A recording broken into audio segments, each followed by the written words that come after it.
हर अमल से ये काम अच्छा है। कह दीजिए सुभान अल्लाह। हर अमल से ये काम अच्छा है। आइए मुकर्रमी सामईन किराम, वक्त की किल्लत दामनगीर है। इस वक्त मैं आप हज़रात के समातों के सुपुर्द एक ऐसे खतीब को करने जा रहा हूँ जो कुरान और हदीस के अलावा वेद, अथर्ववेद और रवायनो गीता की किताबों को भी बहुत खूब अच्छे तरीके से समझाना जानते हैं। आप समझ गए होंगे ये नाम किसी और का नहीं, जनाब हजरत मौलाना सज्जाद साहब दामत बरकातुहुमुल आलिया, सज्जाद साहब चतुर्वेदी दामत बरकातुहुमुल आलिया का नाम है। इस वक्त मैं बड़े ही अदब व एहतराम के साथ जनाब हजरत मौलाना सज्जाद साहब कासमी चतुर्वेदी दामत बरकातुहुमुल आलिया से दरखास्त गुजार हूँ कि तशरीफ लाए और अपने बयान खिताब से हम सामईन के क़ुलूब को महसूस फरमाए।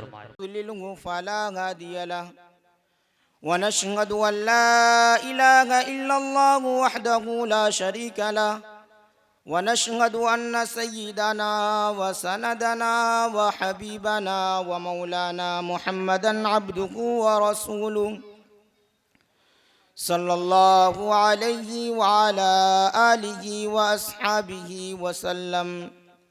अम्मा बाद फ़क़द क़ाल अल्लाहु तबारक व तआला फ़िल क़ुरआनिल मजीद वल फ़ुरक़ानिल हमीद।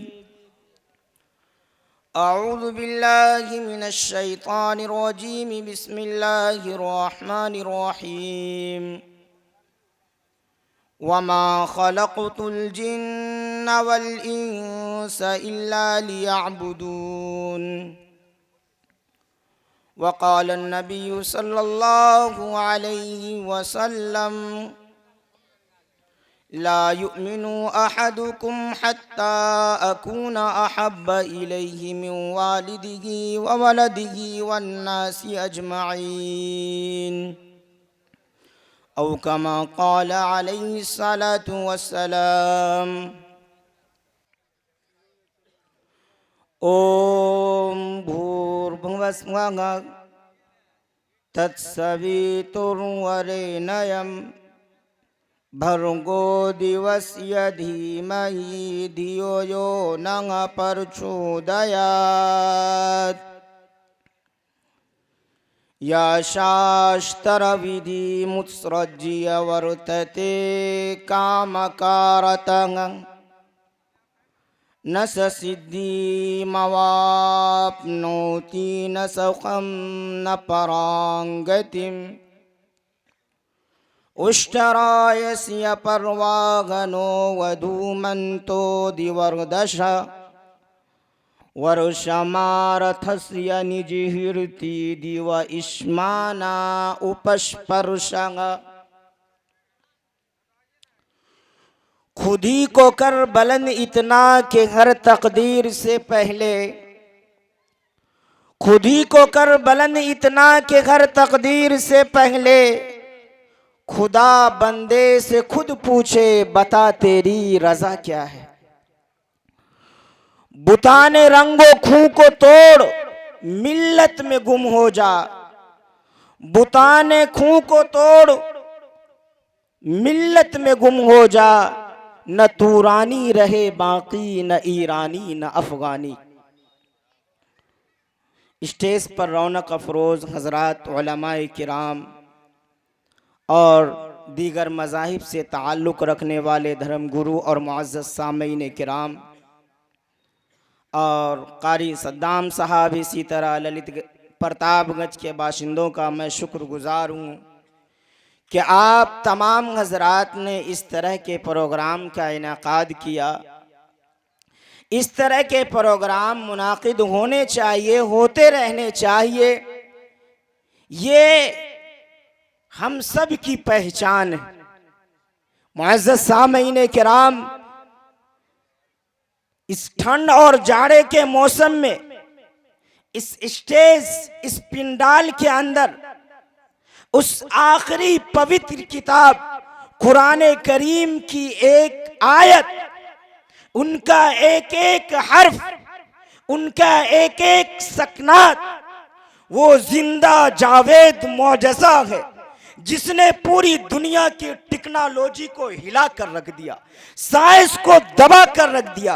लोग राहे तलाश करते करते कहकशाओं तक पहुंच गई, 3064 बोलियां बोल बैठी, लेकिन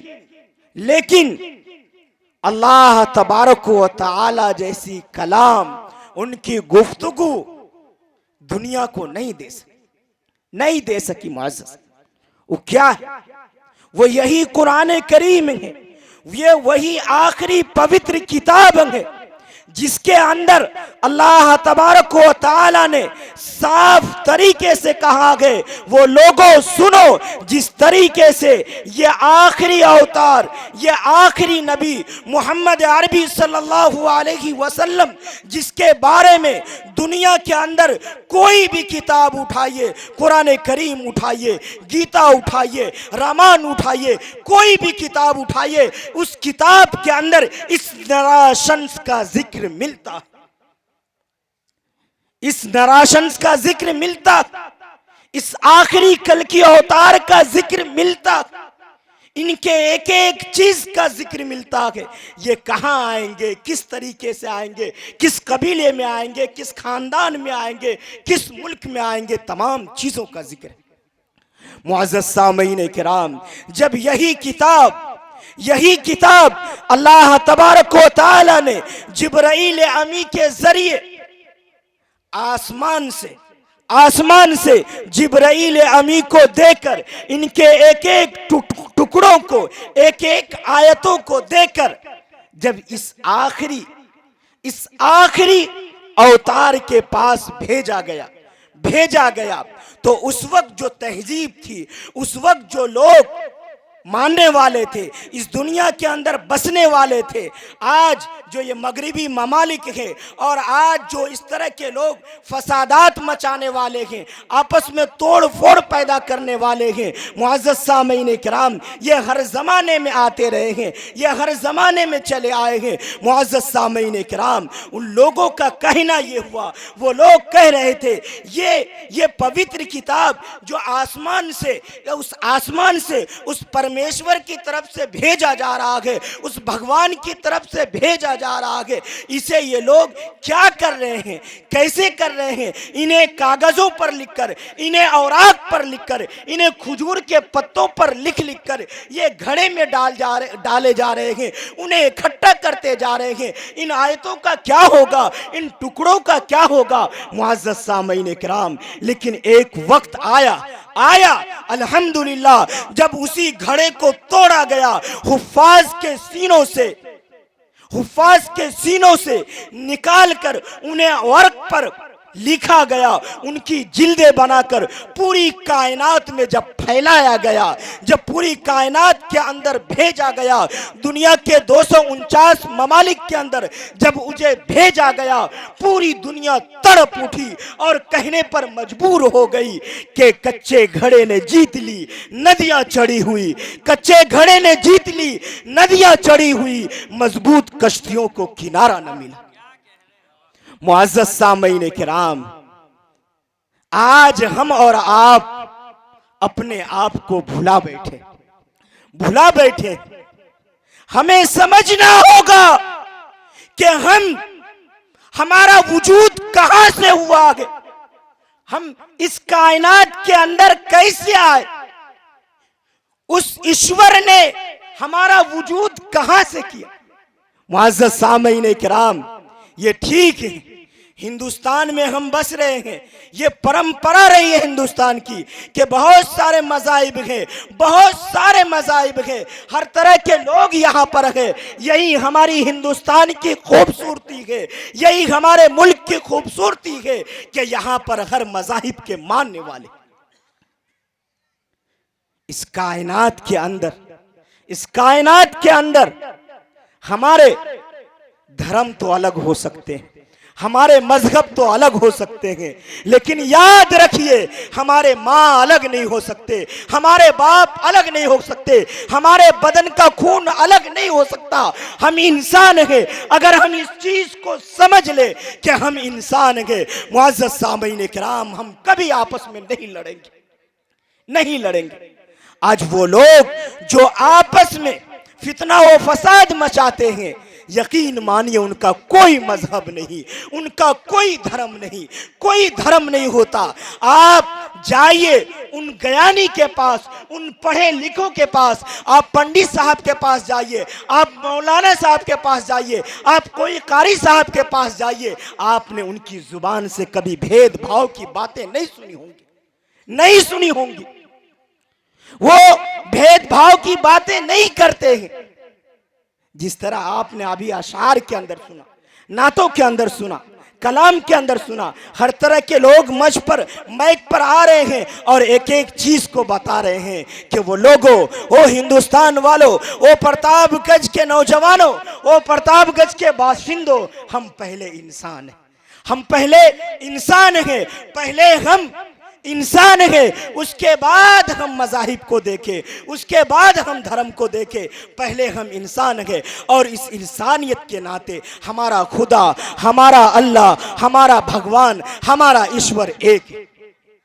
मुअज़्ज़ज़ सामईन किराम, उसी कुरान करीम के अंदर, उसी गीता के अंदर, उसी रामायण के अंदर हर जगह जो जिक्र मिलता है, मुअज़्ज़ज़ सामईन किराम, जो उस आखिरी अवतार की बारी आई इस दुनिया में आने की, उस ईश्वर ने जगह को बतलाया, खानदान को बतलाया, कबीले को बताया मुअज़्ज़ज़ सामईन किराम। आप देखें अल्लाह तबारक व तआला को जब वो अपने आखिरी नबी मोहम्मद अरबी सल्लल्लाहु अलैहि वसल्लम आखिरी अवतार को जब इस कायनात में भेजा, भेजने से पहले अल्लाह तबारक व तआला ने, उस ईश्वर ने जगह का इंतखाब किया है। सारी कायनात में से सबसे पहले शंभल को मुंतखब किया है। किसको? शंभल को, जिसे अरबी के अंदर अरब कहा जाता है। उसे संस्कृत में जाए, संस्कृत के अंदर उन्हें शंभल के नाम से जाना जाता है। शंभल के माने आते हैं अमन की जगह।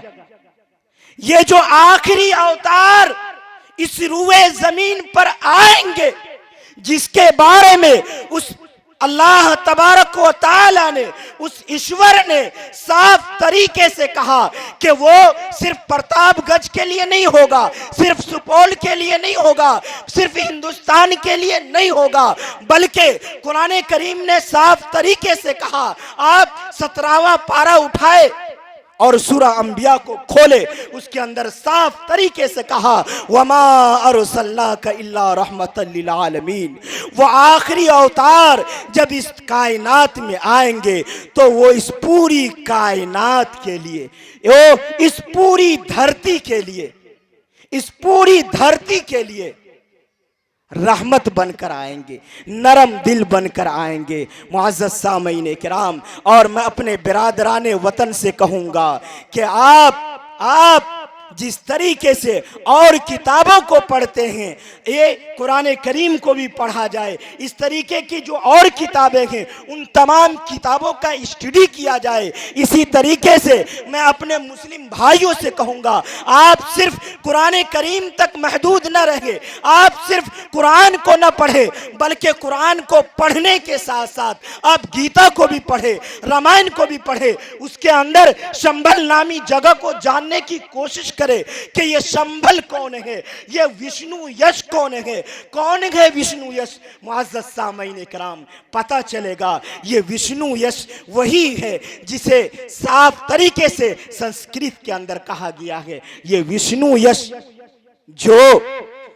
ईश्वर का फरमा बरदार है, ईश्वर का ताबेदार है, ईश्वर की एक एक बात को मानकर चलने वाला है, वो ईश्वर अपना आखिरी अवतार उसी के घर में पैदा करेगा।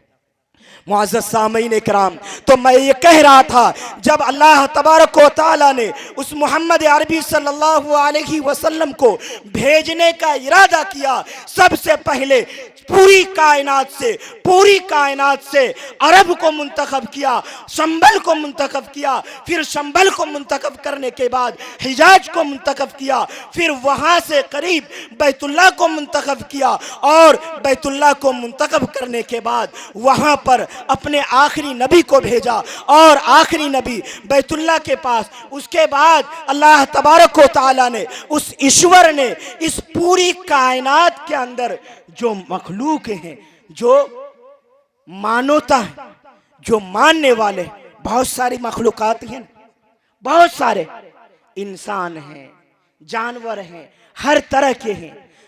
उस ईश्वर ने उन तमाम मखलूकात में से पहले इंसान को चुना, इंसानों को चुना, ताकि अल्लाह तबारक व तआला वो ईश्वर कह रहे हैं कि हम जो अपने आखिरी नबी, आखिरी अवतार, आखिरी देवता को भेज रहे हैं, कल ये इंसान ये शिकायत न करेंगे, ऐ ईश्वर, ऐ मेरे अल्लाह, आपने जो आखिरी देवता भेजा था, आपने जो आखिरी मैसेंजर भेजा था, आपने आखिरी जो अपने अवतार को भेजा था, आपने आखिर में जो मैसेज लेकर मैसेज देने वाले को भेजा था, वो हम में से नहीं था, वो हम में से नहीं था। हम उनकी बातों को कैसे जानते? हम उनके उठने को देखकर, बैठने को देखकर, खाने को देखकर कैसे सीखते? ये सवाल हमारे अंदर हो सकता था, लेकिन उस ईश्वर ने इस सवाल को खत्म कर दिया कि कल चल के इंसान ये शिकायत न करे कि अल्लाह, अपने ईश्वर, ऐ मेरे ईश्वर, आप अगर अपने आखिरी अवतार, आखिरी देवता को हम में से भेजते तो हम लोग नहीं भटकते, हम लोग आपस में से नहीं लड़ते। लेकिन मुअज़्ज़ज़ सामीन किराम, अल्लाह तबारक व तआला ने किया ये कि तमाम इंसानों, तमाम मखलूकात में से पहले इंसान को मुंतखब किया, इंसानों में से देवता को मुंतखब किया, इंसानों में से जो सबसे ज्यादा मुअज़्ज़ज़ होते हैं, सबसे ज्यादा जिनका मकाम बढ़ा हुआ होता है, मर्तबा जिनका बढ़ा हुआ होता है, जिन्हें देवता कहा जाता है, जिन्हें उस ईश्वर का मैसेंजर कहा जाता है, अल्लाह तबारक व तआला ने उन मैसेंजरों को मुंतखब किया, और उनमें से हज़रत इब्राहीम अलैहिस्सलाम को मुंतखब किया। फिर हज़रत इब्राहीम अलैहिस्सलाम को दो बेटे हज़रत इब्राहीम अलैहिस्सलाम के हैं, उनमें से इस्माइल को मुंतखब किया। इस्माइल में से मुंतखब करने के बाद बनु कनाना को मुंतखब किया। बनु कनाना को मुंतखब करते हुए आखिर में कुरैश के पास आए, और कुरैश से हज़रत अब्दुल मुत्तलिब को मुंतखब किया, और अब्दुल मुत्तलिब के 10 बेटों में से उस ईश्वर ने अब्दुल्लाह को मुंतखब किया। कौन अब्दुल्लाह? विष्णु यश, जिसका इस मंत्र के अंदर साफ तरीके से जिक्र है, शंभले विष्णु यश। वो जो आखिरी अवतार, वो जो आखिरी देवता आएंगे, वो शंभल नामी जगह में आएंगे, और जिसके घर पैदा होंगे उस शख्स का नाम विष्णु यश, यानी वो ईश्वर का फरमाबरदार होगा, ईश्वर का नाफरमान नहीं करने वाला होगा, वो ईश्वर की बातों को मानकर चलने वाला होगा। मुअज़्ज़ज़ सामीन किराम, हज़रत अब्दुल्लाह के घर अल्लाह तबारक व तआला ने अपने आखिरी नबी मोहम्मद अरबी सल्लल्लाहु अलैहि वसल्लम को भेजा, और जब भेजा मेरे भाई, जब भेज दिया वो ईश्वर ऐलान करता है, वो लोगों, वो इंसानों, तुम्हें जिसकी तलाश थी, तुम्हें जिसका इंतजार था, हमने उस आखिरी देवता को, हमने उस आखिरी अवतार को, हमने उस आखिरी नबी को भेज दिया। अगर तुम आशिक हो, अगर तुम उस देवता को ढूंढ रहे हो, अगर तुम उस अवतार को, उस आखिरी देवता को मानते हो, तो जाओ जाओ मोहम्मद के कदमों में जाओ। मुअज़्ज़ज़ सामीन किराम, फिर देख अबू बकर बनु आदी को छोड़कर मुस्तफ़ा के दरवाजे पर, उमर बनु आदी को छोड़कर मुस्तफ़ा के दरवाजे पर, उस्मान बनु उमैया को छोड़कर मुस्तफ़ा के दरवाजे पर, बिलाल हबशा को छोड़कर मुस्तफ़ा के दरवाजे पर, और सलमान फारस को छोड़कर मुस्तफ़ा के दरवाजे पर, जिब्राइल अमी आसमां को छोड़कर मुस्तफ़ा के दरवाजे पर, और तू मान ना मान कलाम किताब खुदा कुरान करीम लोहे महफूज से उतरकर महबूब के कल्बे अतहर पर, और तू मान न मान नबी हो तब, औलिया हो तब, अतकिया हो तब, सुलहा हो तब, उलमा हो तब, ये जितने के जितने हैं ये तमाम के तमाम जन्नत के दरवाजे पर, ये तमाम के तमाम सबर के दरवाजे पर, और जन्नत उस आखिरी देवता के, जन्नत उस आखिरी देवता के कदमों में। तो मुअज़्ज़ज़ सामीन किराम, इस चीज को हम और आप पहचानेंगे कैसे, ये समझने की जरूरत है। कैसे मानेंगे, कैसे समझेंगे, क्या है, कहाँ जाना चाहिए, कहाँ नहीं जाना चाहिए। मुअज़्ज़ज़ सामीन किराम, इसके लिए बस एक ही चीज है तमाम धर्म के अंदर, तमाम मज़ाहिब के अंदर, वो एक ही चीज है कि आप पढ़ें, हम पढ़ाई को फोकस दे, हम एजुकेशन को बढ़ावा दे। जब हमारे अंदर एजुकेशन आएगा, जब हमारे अंदर तालीम आएगी, जब हम और आप पढ़े लिखे होंगे, हम खूब स्टडी करेंगे, तो मुअज़्ज़ज़ सामीन किराम, हम इंसानों के मकाम और मर्तबा को जानेंगे, हम अपने धर्म गुरु को पहचानेंगे, हम अपने पंडितों को भी पहचानेंगे, हम अपने उलमा को भी जानेंगे। लेकिन जब हमारे पास इल्म नहीं होगा, हमारे पास एजुकेशन नहीं होगा, तो हम किसी को नहीं जान पाएंगे, फिर हम किसी को नहीं जान पाएंगे। इसीलिए हर धर्म के अंदर, हर मज़ाहिब के अंदर सबसे पहला जो कहा गया है, ये कहा गया है कि वो इंसानों, ओ लोगो, तुम सबसे पहले स्टार्टिंग जो करो वो पढ़ाई से करो। तुम्हारे अंदर एजुकेशन आएगा तो तुम समझोगे कि ये जो आसमान है, ये जो ज़मीन है, ये जो इंसान चल रहे हैं, इसके अंदर जो हम ऊंच नीच देख रहे हैं, कोई काला है, कोई गोरा है, कोई लंबा है, कोई छोटा है, कोई पस्ता कद है। जब हमारे अंदर एजुकेशन होगा, जब हमारे अंदर तालीम होगा, तो हम जानेंगे, हम पहचानेंगे। नहीं, कोई है जो इस पूरे निज़ाम को चलाने वाला है, जिसको पहले मैंने दूसरे मन के अंदर कहा, या शास्त्र विधि मुत्सृज्य वर्तते कामकारता न सिद्धि मवाप्नोति न सुखम न परांगति। वो इंसान कामयाब नहीं हो सकता है, वो इंसान मार्ग प्राप्त नहीं कर सकता है, वो इंसान स्वर्ग में और जन्नत में नहीं जा सकता है जो अपनी ख्वाहिशात के मुताबिक चले, जो अपनी मनमानी जिंदगी गुजारे।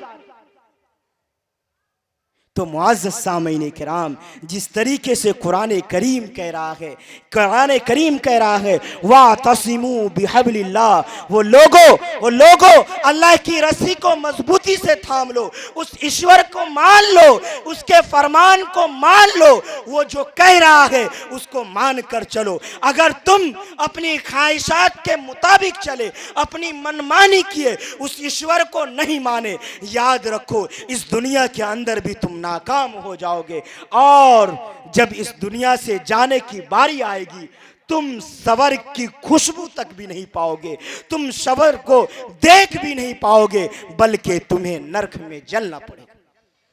ये सब किस लिए है मुअज़्ज़ज़ सामीन किराम? ये सब हमारे और आपके लिए। तो मुअज़्ज़ज़ सामीन किराम, मैं इस कौमी यकजहती और कौमी एकता सम्मेलन से मैं आप हजरात को एक ही मैसेज देना चाहता हूँ, एक ही मैसेज देना चाहता हूँ कि हम आपसी फूट को ख़त्म करें, हम आपसी इख्तिलाफ को ख़त्म करें। और अल्लामा इकबाल ने जो तरानाए हिंद के अंदर कहा, सारे जहाँ से अच्छा हिंदुस्तान हमारा, हम बुलबुलें हैं इसकी, ये गुलसिता हमारा। मुअज़्ज़ज़ सामीन किराम, अल्लामा इकबाल इस शेर के अंदर, इस तराने के अंदर, इस तराने के पहले मिसरे के अंदर, पहले कता के अंदर क्या पैगाम देना चाहते हैं, क्या बतलाना चाहते हैं कि यही वो लोगों पूरी कायनात के अंदर, इस पूरी धरती पर जितने भी ममालिक हैं, उन तमाम ममालिक को देख लो, उन तमाम ममालिक के अंदर, उन तमाम देशों के अंदर, उन तमाम मुल्कों के अंदर वो लोगों, वो इंसानों, हमारा मुल्क, हमारा देश, हमारा हिंदुस्तान सबसे अच्छा, सबसे प्यारा है, सबसे बेहतर है। क्यों? क्या वजह है? लोग चाहते हैं, आज दूसरे ममालिक के लोग ये कोशिश करते हैं कि जो निजाम हिंदुस्तान के अंदर नाफिज है, जो निजाम हिंदुस्तान के अंदर चल रहा है, वो हमारे ममालिक के अंदर भी हो जाए। क्यों मुअज़्ज़ज़ सामीन किराम? एक ही वजह है। क्या? कि इस मुल्क के अंदर, इस हिंदुस्तान के अंदर जमहूरियत का निजाम है। इस हिंदुस्तान के अंदर, इस हमारे मुल्क के अंदर हर एक मज़ाहिब के लोग हैं, हर एक मज़ाहिब के मानने वाले हैं, हर एक को ये इख्तियार है, हर एक को ये इख्तियार है कि वो अपने मज़हब के मुताबिक, वो अपने किताबों के मुताबिक, वो अपने ग्रंथों के मुताबिक जिंदगी गुजार सके, वो अपने ग्रंथों के मुताबिक जिंदगी गुजार सके। दूसरी चीज आखिर में मैं ये बताना चाहूंगा कि हम उस आखिरी अवतार को कैसे पहचाने, क्या जिक्र आया है, कैसे पहचाने।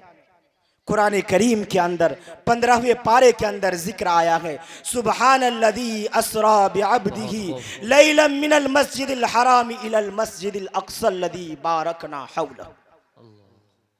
कि वो लोगों, वो इंसानों की जमात तमाम लोगों से मुखातब कर रहा है कि ए इंसानों की जमात सुनो, तुम उस आखिरी नबी को कैसे पहचानोगे, उस आखिरी देवता को कैसे पहचानोगे, उस आखिरी अवतार को कैसे पहचानोगे।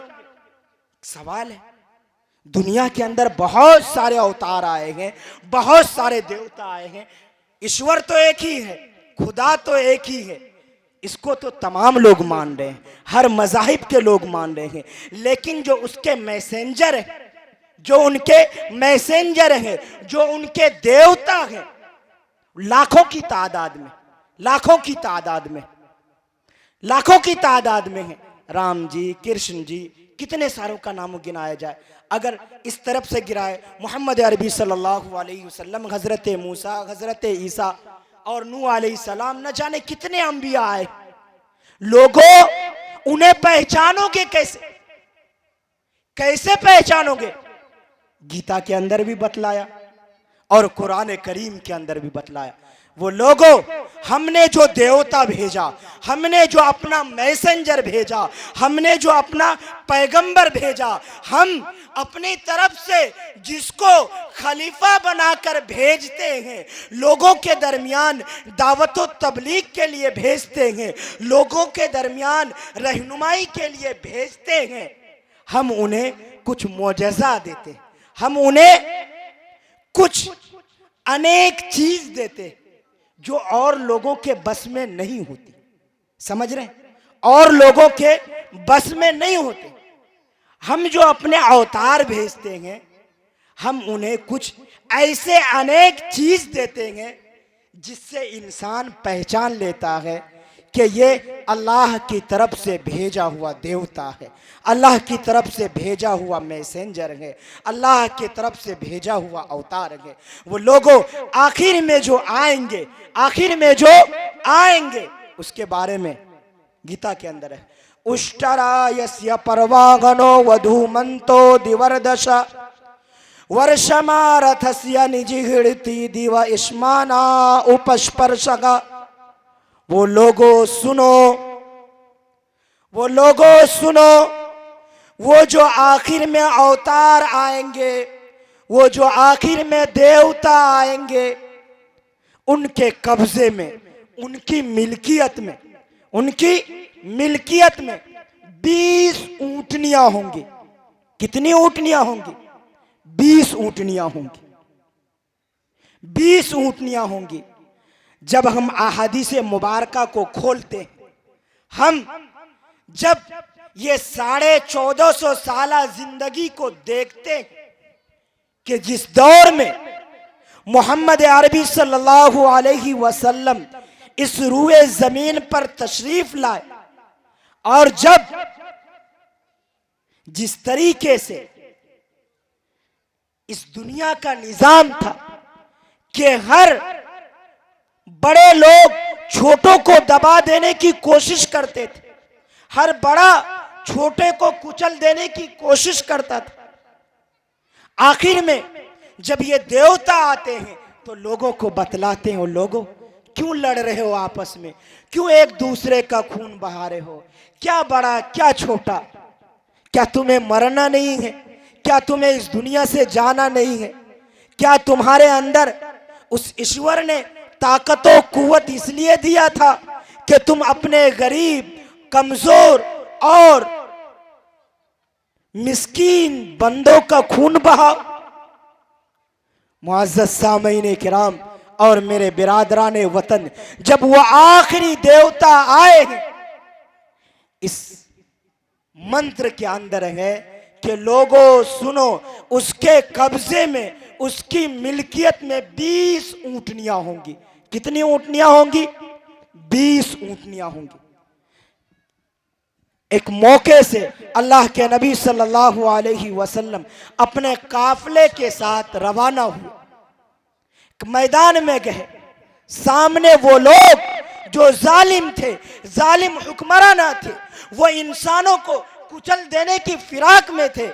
ये आखिरी देवता इधर से गए हैं, उन लोगों का मुकाबला किए हैं, और मुकाबला करने के बाद बताया, वो लोगों, मैं उस ईश्वर के तरफ से देवता बनाकर भेजा गया हूं। जब तक मैं इस रूए जमीन पर हूं, मैं जब तक इस धरती पर हूं, मैं जुल्म नहीं होने दूंगा। मुअज़्ज़ज़ सामीन किराम, उस काफिले के अंदर, उस काफिले के अंदर जो आखिरी नबी मोहम्मद अरबी सल्लल्लाहु अलैहि वसल्लम तशरीफ ले गए हैं, अल्लाह के नबी सल्लल्लाहु अलैहि वसल्लम के कब्जे में 20 ऊंटनियां थी, और उस काफिले का नाम, उस युद्ध का नाम जंगे अल-लगाबा। जंगे अल-लगाबा, अगर लिखना चाहे तो लिख ले, जंगे अल-लगाबा। और उसके बाद आगे ये बतलाया है कि वो लोगों सुनो, उसके कब्जे में 20 ऊंटनियां होंगी। और दूसरी चीज जो उनकी पहचान होंगी, हमने तो कहा ना, बताया ना भाई, यहां पर जितने भी लोग बैठते हैं, चाहे वो आलिम हो, मौलाना हो, पंडित हो, कोई भी हो, वो इस कुर्सी पर बैठकर अपनी बात नहीं करता है, अपनी तरफ से नहीं बोलता है। याद रखे, वो ईश्वर के फरमान को, वो ईश्वर के अहकाम को, वो अल्लाह के अहकाम को आपके सामने रखता है, अपनी तरफ से नहीं कुछ बोलता। मेरे भाई, इस चीज को माने, चाहे वो पंडित जी हो, चाहे वो मौलाना साहब हो, अपनी तरफ से नहीं बोलता। नहीं बोलता। कुरान करीम ने साफ तरीके से कहा, वन नजमी इदा हवा मा दल्ला साहिबुकुम वमा गवा वमा यंतिकु अनिल हवा। और लोगों, वो जो आखिरी देवता मोहम्मद अरबी सल्लल्लाहु अलैहि वसल्लम है, वो अपनी तरफ से कुछ नहीं बोलता, कुछ नहीं बोलता। वो तो बस ईश्वर के अहकाम को आपके सामने जिक्र करता। माशाअल्लाह। तो मुअज़्ज़ज़ सामीन किराम, उस ईश्वर ने, उस अल्लाह ने तमाम देवता को कुछ अनेक चीजें दी, कुछ अनेक चीजें दी हैं। अल्लाह के नबी मोहम्मद अरबी सल्लल्लाहु अलैहि वसल्लम के लिए एक मौजज़ा, एक कब्जे के अंदर, मिल्कियत के अंदर ये 20 ऊँटनियाँ थी। अब देखें, हम अपने धर्म गुरुओं को देखते हैं, हमारे बिरादरान वतन से भी दरखास्त है कि आप अपने देवताओं को देखें और देखते जाएं, देखते जाएं, देखते जाएं, जहां तक आपके ज्ञान में है। आपने जो गीता पढ़ी, रामायण पढ़ी और जितनी भी चीजें पढ़ी, उपनिषद पढ़ी, जितनी भी किताबें पढ़ी, उन तमाम किताबों को देखे, अपने देवताओं को देखे कि कौन सा ऐसा देवता है, कौन सा ऐसा आखिरी अवतार है जिसके कब्जे में, जिनकी मिल्कियत में, जिनके युद्ध के अंदर 20 ऊँटनियां थी और वो देवता उस ऊंट पर बैठकर सवारी कर रहे हैं। समझने की बात है। मैं अपने मुस्लिम भाइयों से भी कहूँगा, अपने उलमाए किराम से भी कहूँगा, अपने बिरादरान वतन से भी कहूँगा, समझने की बात है, गौर करने की बात है, भड़कने की बात नहीं है, इंतशार और इख्तिलाफ करने की बात नहीं है। इससे हमारा मुल्क तरक्की नहीं करेगा, हमारा मुल्क आगे नहीं बढ़ेगा, हमारे और आपके दरमियान इत्तेहाद, मोहब्बत नहीं बढ़ेगा। जब हम इन चीजों को पढ़ेंगे, इन ग्रंथों को समझेंगे, तब हमारे अंदर कुछ चीजें आएंगी। और लोगों, वो इंसानों, इस दुनिया में हम किस लिए आए, किस लिए आए? ये किताबें ईश्वर की तरफ से क्यों भेजी गई है? ये देवता, ये अवतार अल्लाह की तरफ से, ईश्वर की तरफ से क्यों भेजे गए हैं? समझने की बात है ना। तो मुअज़्ज़ज़ सामीन किराम और मेरे बिरादरान वतन भाइयों, मैं ये कह रहा था कि जब हम देवताओं को देखते हैं, देखते जाते हैं, देखते जाते हैं, तो कोई देवता, कोई अवतार जो हमारे बिरादरान वतन जिनको मानते हैं, मेरे अपने ज्ञान के मुताबिक, इल्म के मुताबिक, ऐसा कोई नहीं मिला ऐसा जो ऊंट पर सवारी कर रहे हो। अगर मिले हो तो जरूर बताए। भाई इंसान है, कमी कोताही हो सकती है ज्ञान के अंदर भी। पढ़ाई कितना भी हम करें, पढ़ाई को नहीं पहुंच सकते। बहुत सारी किताबें हैं, बहुत सारी ग्रंथें हैं, तमाम को नहीं पढ़ा जा सकता है। एक दूसरे का हेल्प करे, एक दूसरे को बतलाए, तो एक दूसरे के हेल्प से, एक दूसरे के बताने से हम असल मकसूद तक डायरेक्ट पहुंच सकते हैं। तो मैं ये कह रहा था, मैंने जो पढ़ा, मैंने जो स्टडी की है, उस ज्ञान के मुताबिक हमने अपने बिरादरान वतन के देवताओं में से किसी ऐसे देवता को नहीं पाया जो ऊंट पर बैठकर सवारी कर रहे हो, ऊंट पर बैठकर सवारी कर रहे हो। और दूसरे नंबर पर उनके मिल्कियत में, उनके कब्जे में 20 ऊँटनियां हो। दिवर दशा का लफ्ज आया है संस्कृत के अंदर, दिवर दशा का लफ्ज आया है और दिवर दशा के माने आते हैं 20 के। दिवर दशा के माने आते हैं 20 के। ये एक चीज, जब हम अपने बिरादरान वतन के देवताओं को देखते हैं तो हमें मिलता है कि किसी ने शेर की सवारी की, शेर की सवारी की, किसी ने चीते की सवारी की, कोई कमल पर बैठकर सवारी कर रहे, कोई बतख पर, हर तरह के। इसी तरह हर एक देवता को, हर एक अवतार को, हर एक मैसेंजर को, हर एक नबी को कुछ ना कुछ अनेक मौजज़ात दिए गए। ये एक चीज था। दूसरी चीज ये है कि वो जो आखिरी देवता होंगे, वो जो आखिरी अवतार इस रूए जमीन पर जन्म लेंगे, वो आखिरी नबी जो इस रूए जमीन पर आएंगे, वो लोगों, वो इंसानों, उसकी पहचान ये होगी, उसकी पहचान ये होगी कि उसकी सवारी जिस पर वो सवार होंगे, उसकी सवारी धरती से, इस धरती से, इस रूए जमीन से आसमान की बुलंदी को छू कर आएंगी, आसमान की बुलंदी को छू कर आएंगी। हमने देखा, हमने तमाम मैसेंजरों को देखा, हज़रत मूसा अलैहिस्सलाम को पढ़ा, हज़रत ईसा अलैहिस्सलाम को पढ़ा, हज़रत इब्राहीम अलैहिस्सलाम को पढ़ा, रामायण को पढ़ा, उपनिषद को पढ़ा, गीता को पढ़ा। इन तमाम को पढ़ने के बाद एक अवतार, एक देवता, एक नबी ऐसा मिला है, ऐसा मिला है जिसे उस खुदा ने, उस ईश्वर ने, उस परमेश्वर ने ऐसी सवारी अता की है जिस सवारी पर बैठकर इस जमीन पे से अर्श का सैर करके आए। आप लोगों में से अक्सर लोगों के जहन में आ गया होगा, और नहीं आया होगा तो आप जिस तरीके से इस मंत्र को जहन में रखे हुए हैं, उष्टरा यस्य परवाहनो वधु मंतो दिवर्दशा वर्षमारथस्य निजी हिड़ती दिवा इस्माना उपस्पर्शः उपस्पर्शः। इस मंत्र को आप जहन में रखे, एक तरफ रखे और दूसरी तरफ कुरान करीम को उठाए और खोले, 15वां पारा खोले और पढ़े, सुब्हानल्लज़ी अस्रा बिअब्दिही लैलन मिनल मस्जिदिल हराम इलल मस्जिदिल अक़्सल्लज़ी बारकना हौलहू। कि एक नबी ऐसे आए हैं, एक अवतार, एक देवता ऐसे आए हैं कि अल्लाह तबारक व तआला ने, उस ईश्वर ने इस अवतार को सवारी ऐसी आता की कि वो अर्श पर घूम कर आए। वो अर्श पर जाने के बाद स्वर्ग को देखा, नरक को देखा, ये जो आसमान है तमाम आसमानों को देखा। आखिर में वक्त भी नहीं है, 2-4 मिनट और 2-4 मिनट मुअज़्ज़ज़ सामीन किराम। अब ये क्या है, ये क्या है कि हम और आप, बहुत सारे मज़ाहिब के लोग हैं, मानने वाले हैं इस हिंदुस्तान के अंदर और दूसरे ममालिक के अंदर भी बहुत सारे मज़ाहिब के लोग हैं और उनकी ज़ुबानें अनेक हैं।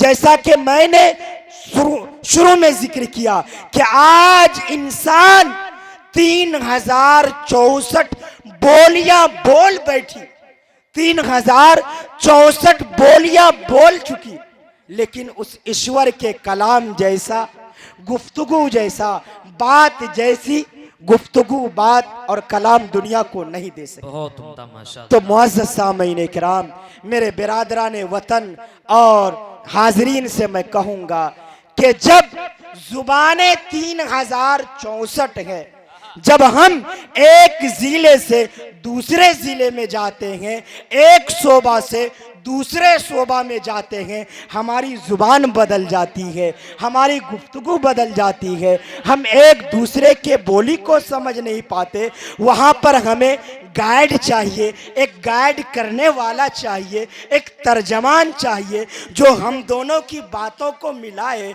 हम दोनों को दरमियान गुफ्तगू करवाए, बातें करवाए। तो हम यहाँ क्यों भूल जाते हैं कि वो लोग जो कहता है खुदा एक है वो अलग है, जो कहता है अल्लाह है वो अलग है, जो कहता है ईश्वर है वो अलग है, जो कहता है भगवान है वो अलग है, जो कहता है गॉड है वो अलग है। नहीं मेरे भाई, ऐसा नहीं होना चाहिए, ऐसा नहीं होना चाहिए। अगर ऐसा है तो हमारे अंदर इंसानियत नहीं है। जिस तरीके से हम और आप एक बोतल पानी उठाए उन्हें पीते हैं, उस बोतल के अंदर क्या भाई, क्या है? पानी ही तो है ना, पानी ही तो है ना।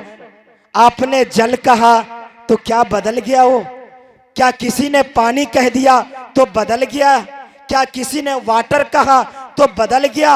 अरबी के अंदर इसे माउन कहा जाता है, बदल गया।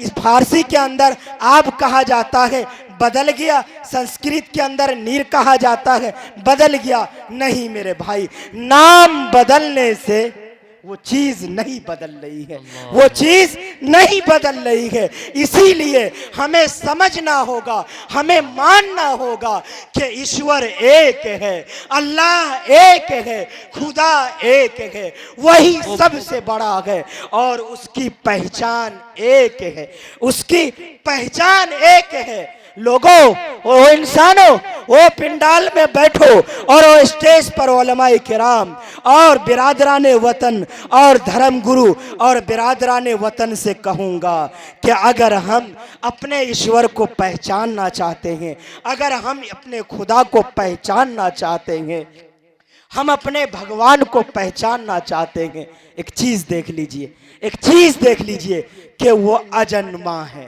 वो अजन्मा है। उसको किसी ने नहीं जाना है, उसको किसी ने नहीं जाना है और ना उससे कोई जना गया है, ना उसने किसी को जना है और न उससे कोई जना गया है। यही हमारे खुदा की पहचान है। दुआ करे, प्रार्थना करे, अल्लाह तबारक व तआला ईश्वर हम सब को कहने सुनने से ज्यादा अमल करने की तौफीक नसीब फरमाए और हम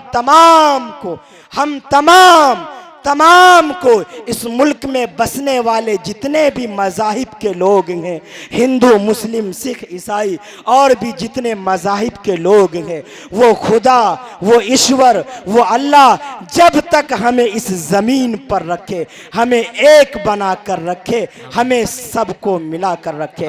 व आखिरु दावाना अनिल हम्दुलिल्लाहि रब्बिल आलमीन।